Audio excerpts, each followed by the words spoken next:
All right, hello. My name is Trae Camble. I'm the director of the Environmental Affairs Department here at Port Houston in Houston, Texas. In my presentation, I talked about sustainability at Port Houston, where we are, where we want to go, and how we're going to get there. It's going to take a lot of collaborations and efforts within the region. So we're excited about where we're going and excited to join in with other folks and helping that progress as we move forward. So thank you for having me here. Thank you, Trey. One of the hallmarks of your presentation was almost a clarion call to industry. Perhaps you could add a little bit more meat to the bone on that. Yeah, so everyone has or most individuals and organizations have their own strategies as it comes to air quality, as it comes to emission reductions and just long-term sustainability, right? And what we found is that a lot of these things are outside of our own gates, outside of our own control, and it's going to take a lot of collaborations. It's going to take a lot of entities coming together to make regions better, make nations better, and make the global impact that much greater, that much more efficient. And we want to be one of those leaders in that and partnering with others to figure out how we can get there on a global level, right? So there's a lot of opportunities that are needed. There's a lot of things that are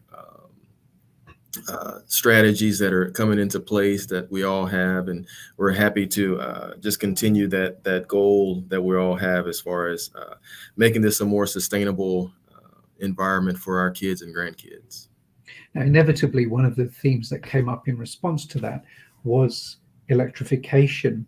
And you did field a question around barriers to electrification, which touched on the idea of split incentives when it comes to investing. And also there was some reference to certainly historic coordination failures between ports and the shipping industry. Yeah, so electrification is the ultimate path, right? There's also other transitional fuels that will play a huge part, but the ultimate goal, I believe, is a road to electrification. Now, that comes with a lot of hurdles as it relates to cost benefits right now. So that's one of the biggest areas where we're trying to help other entities in that, whether that's incentivizing them as a port, whether that's helping them with grants, whether that's fill in the blank, of how we can help that transition. But there are some hurdles right now that we're trying to collaborate on, trying to work with regulatory agencies and helping that, and just whatever we can do to help incentivize those that we come into contact with, the shippers and drayage truck owners as well, to help that transition. So there's a lot that we're doing behind the scenes, but also need others to help in that as well, whether it's the manufacturers or potential suppliers of these vehicles or this equipment. So a lot of work that needs to be done into that, but we foresee it coming very soon. So hopefully that price parity can come down. That's probably our biggest issue, but working other issues as well. Does your decarbonisation strategy include the buying and selling of carbon credits? And if it does, what would you say to those who would argue that this is more of an offset rather than a reduction of air pollution?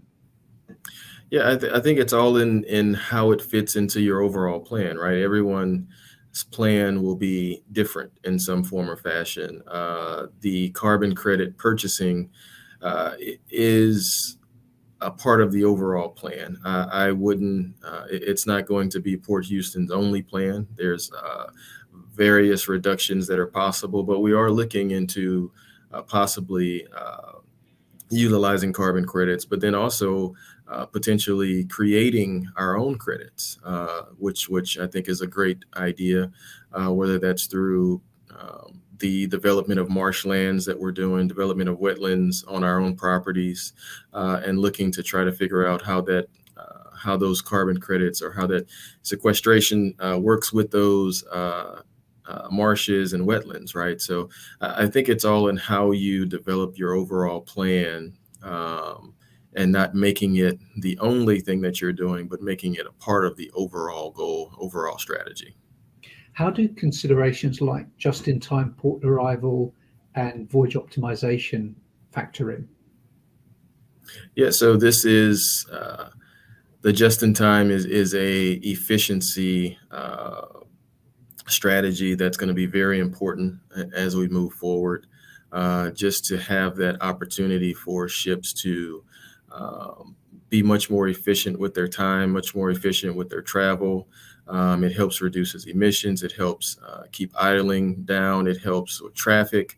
There's just so many different benefits that comes from a process similar to that. To where we can, fully understand where ships are and how they're coming in and out of these ports. So I think it's a huge tool that's going to be needed and that is needed, and will just make us much more efficient as a port as we move forward. And finally, Trae, I know how the delegates found the conference and your presence. They were snaking around the corner. I don't think you made it to the coffee break, but how did you find the conference? I found it, and I really appreciate the invite. I found it very informational. I always want to talk about, not only what the port's doing, but what others are doing and how collaborating is going to be so important with all of us. And it was refreshing to talk to so many people who, were like-minded and had so many ideas, had so many opportunities to collaborate. And I've spoken with probably half of the people there and have the other half to still get in contact with. But it was a great opportunity. It was great to see so many people there, excited about sustainability, excited about the things that they're working on and how we can all collaborate. So it's exciting for me to see so many people interested in this great future that we're trying to get to. So I really enjoyed it.